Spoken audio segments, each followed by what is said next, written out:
Hey, little one, with big ideas about the world, big thoughts and big questions, and yes, you, even you, small frame yet a big heart, get concerned. I want you to know you are not alone. Welcome to BlackPearlz world and the wonderful world of rest time stories. Enjoy.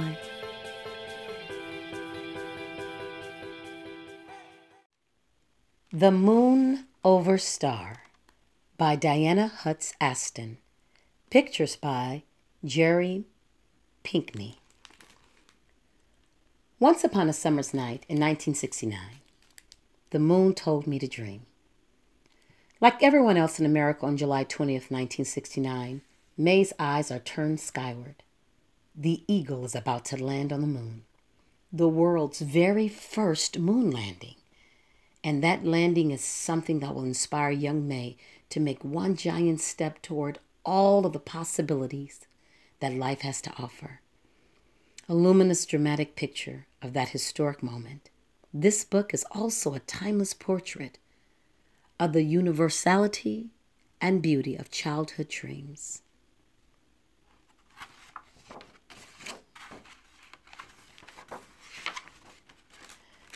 To my daughter, Elizabeth Rose Aston, Dianna Aston. To my wife, Gloria Jean, my bright star, and in memory of my mother, Willie Mae, my moon, Jerry Pinkney.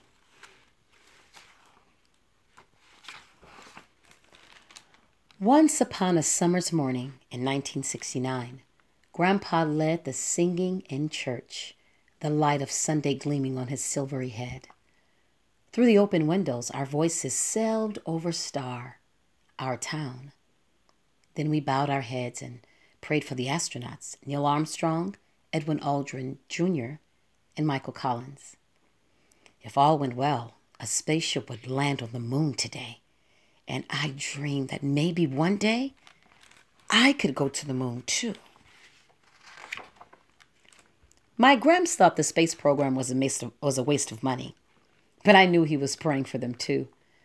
I thought about the astronauts' kids and wondered if they were scared. Scared but proud. I know I'd be. I slipped my hand into my dad's hand and whispered so only I could hear, "God, please bless the astronauts' children today." Once upon a summer's noon, my cousins and I scouted Grand's watermelon patch for the biggest one. It took 3 of us to carry it to a tub of ice, 3 and a half counting my littlest cousin Lacey. We decorated the picnic table with pails of wildflowers. Then, our chores done, we built our own spaceship from scraps we found in the barn. T minus 15 seconds. 12, 11, 10, 9. As the oldest grandchild, I got to be launch controller and Commander Armstrong. Ignition sequence start. 6, 5, 4, 3, 2, 1. Liftoff! We have liftoff! We closed our eyes, imagining with all of our might the rumble, the roar, and the force of the Saturn rocket blasting the spaceship into the stars. Then we were rushing through space at 25,000 miles per hour. I wonder how many miles it is to the moon, Cousin Carrie said. I'd been reading the moon stories in the paper, so I knew. About 240,000 miles, I said, and some scientists say it's moving away from us an inch or so farther every year. I also knew that in May 1961, a month before I was born, President John F. Kennedy had said America would send men to the moon before the decade was out. Now that President Kennedy was in heaven, I wondered if he could see the astronauts. Was he smiling to know his dream was about to come true? That afternoon, we were helping Gramps with the tractor when Gran hollered, "Come quick! They're landing!" Gramps kept right on tinkering with the engine. The rest of us ran pell-mell for the house and squirmed around the television screen as it glowed with equal parts of moon and the spaceship called Eagle. We heard the voice of Commander Armstrong directing the landing. "Forward! Forward!" he said. Then the newsman we all knew, Walter Cronkite, exclaimed, "Man on the moon!" For a split second, we were silent. The whole universe must have been, as we waited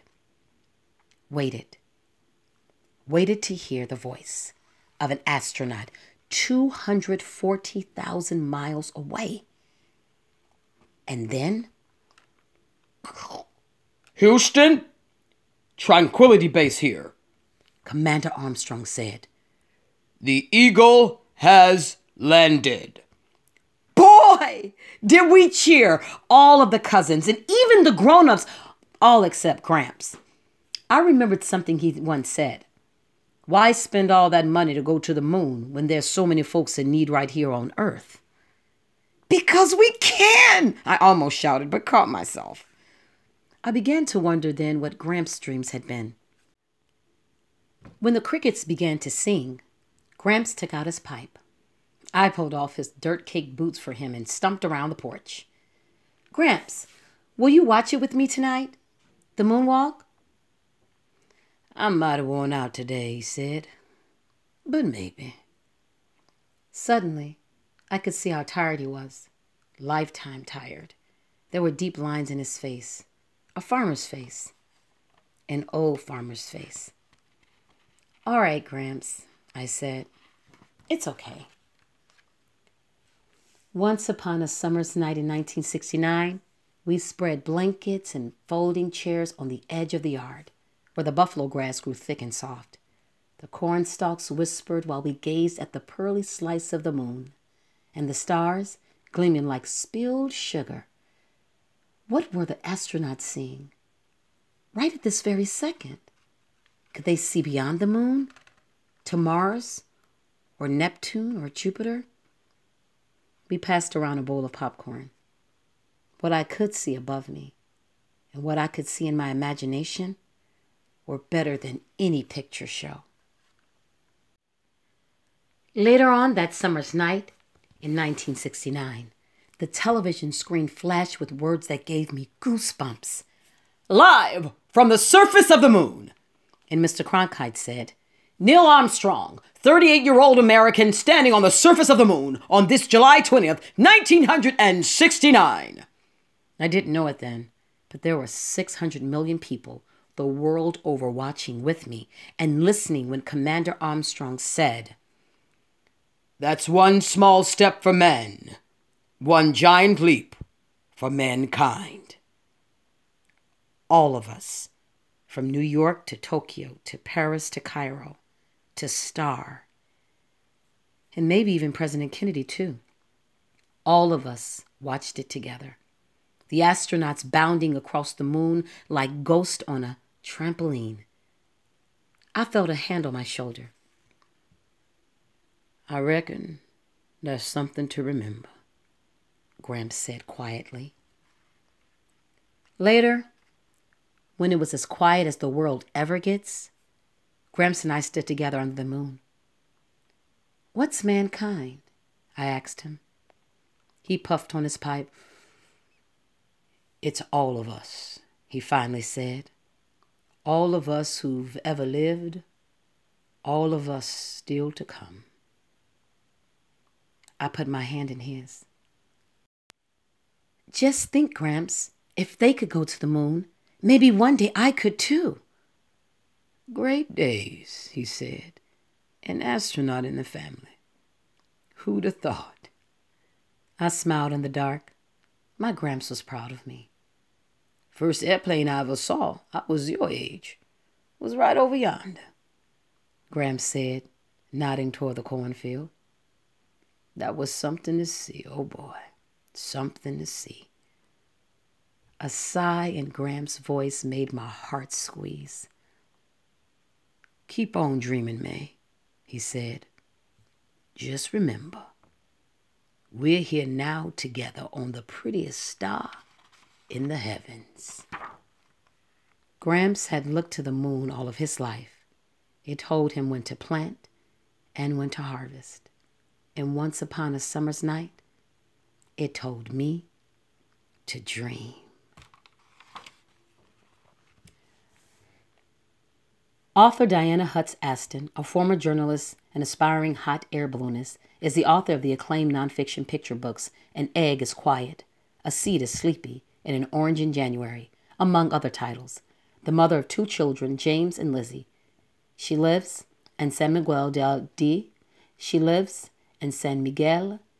de Allende, Mexico.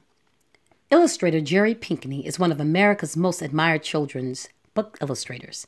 He has won 5 Caldecott Honor Medals, 5 Coretta Scott King Awards, 4 New York Times 10 Best Illustrated Awards, and many other prizes. His artwork has been exhibited in museums throughout the country, and he has served on the National Council on the Arts and the U.S. Postal Service Citizen Stamp Advisory Committee. In 1982, he was one of the official NASA-sponsored artists hired to commemorate the Shuttle Columbia launch. He lives with his wife, author Gloria Jean Pinkney, in Croton-on-Hudson, New York.